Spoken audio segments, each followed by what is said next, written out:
गुरुचरित्राच्या अध्याय 19 मध्ये तुमच्या लक्षात येईल की अनेक पवित्र वृक्ष असताना देखील श्री नरसिंह सरस्वती हे फक्त औदुंबर वृक्षाखालीच का वास्तव करत असत. त्यांना ते झाड इतकं प्रिय का होतं.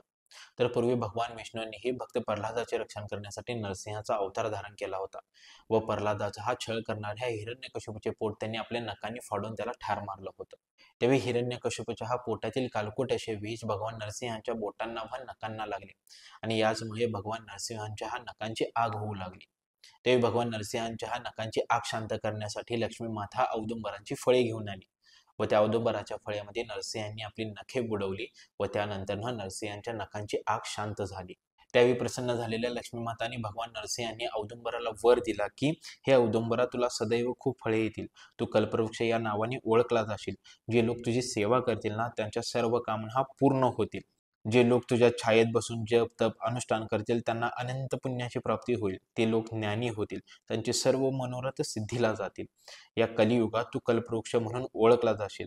आम्ही दोघेही म्हणजेच लक्ष्मी माता आणि भगवान नरसिंह आम्ही नेहमी तुझ्याजवळ वास्तव्य करील. तर अशा प्रकारे अत्यंत क्रोधित झालेले हे भगवान नरसिंह या औदुंबरच्या झाडाखाली शांत झाले. या औदुंबरच्या फळांनी त्यांच्या नखांची आग शांत झाली आणि हेच औदुंबरचे महात्म्य श्री दत्तात्रय स्वरूप असणारे नरसिंह सरस्वती स्वामींना हा माहीत होते आणि त्याचमुळे त्यांना हा औदुंबर वृक्ष अत्यंत प्रिय होता. श्री स्वामी समर्थ. जय शंकर.